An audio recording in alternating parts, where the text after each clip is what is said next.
All right, guys, welcome back to the channel.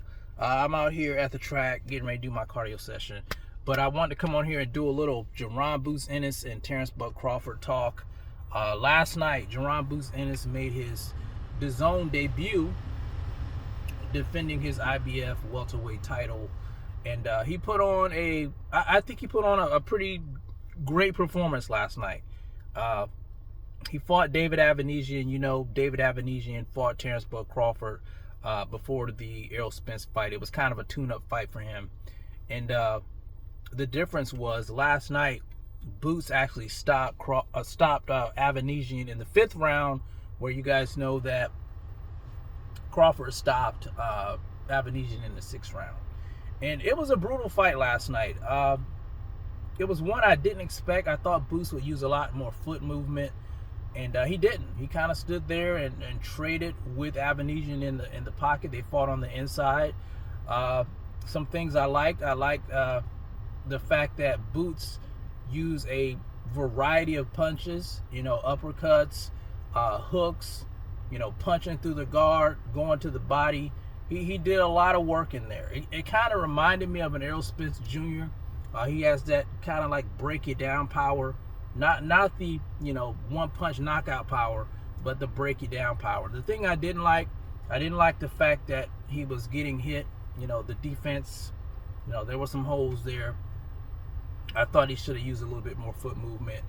And I thought he lacked, you know, moving his head in the ring. I didn't like those aspects. So, of course, after the fight, he calls out Terence Crawford. And you guys know how I feel about that. I really don't want that fight. It's not that I don't want it as a boxing fan. I just think that fight does nothing for Crawford. And I think it puts an L on Boots.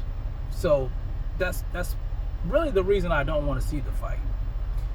Now, here's the thing. A lot of you guys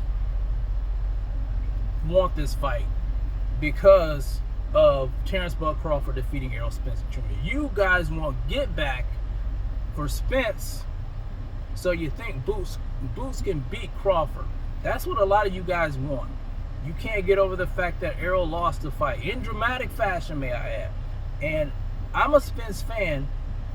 I did call Crawford to win the fight, even though I'm an Errol Spence fan. I knew that Crawford would win the fight. I gave you guys my honest opinion on that fight and who I thought was going to win that fight, being an Errol Spence Jr. fan. But some of you guys can't get over it. You know, you want that fight, but Boots can't beat Crawford, guys. Boots can't beat Crawford. His IQ isn't high enough. He does have the physical tools. You know, he's a switch hitter. He's very athletic, big, strong guy. But you guys see he has holes in his defense. And he's just not on that level yet in his mind. You know, the biggest name he fought was David Avanesian last night. You know, Crawford's up here, guys. Boots is still trying to get there. And he's only gonna, you know, it's only gonna put an L on his record. And here's the thing about Crawford. What does fighting Boots do for Crawford at this point in his career? Crawford is 36 years old. He's on the, you know, the end of his career. He's looking to solidify his legacy. He's fighting Madrimov in a few weeks to capture a title at 154. It's possible that he'll probably be fighting the winner of Sebastian Fundora and Spence, so he could become a unified champion at 154. He could become a 4-division champion. And it's still on the table that he could get the Canelo Alvarez fight to become undisputed in a 3rd weight class. You know, he's looking at bigger and better things right now. And besides, he fights at 154. Boots fights at 147. Boots has nothing to offer Crawford right now.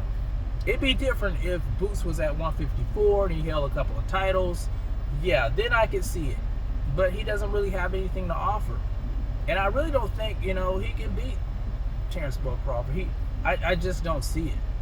I don't see what you guys see, but a lot of you guys are blinded because you are mad about the Errol Spence Jr. loss.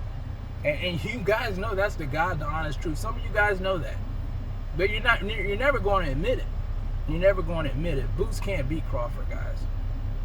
And right now, That fight, I just don't entertain that fight right now. I'd rather see Crawford go for undisputed. I'd rather see Crawford go for a unifying titles at 154, possibly undisputed at 154 if it's possible.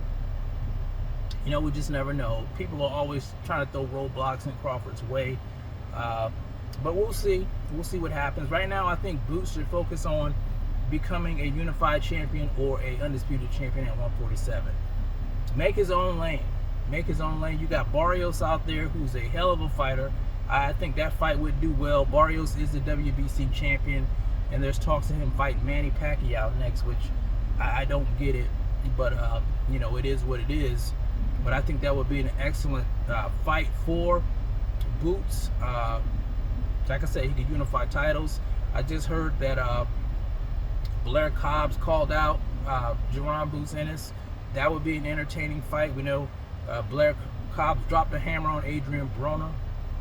You know, focus on his own weight class. They're in 2 different weight classes. That fight doesn't really make sense. Boots and Crawford. It just doesn't make sense. But anyway, that's my take, guys. I'm going to go do this cardio session. I'm already late as it is. You guys let me know how you feel about it in the comment section. It's the CB. I'll talk to you guys in the next one. And I'm out.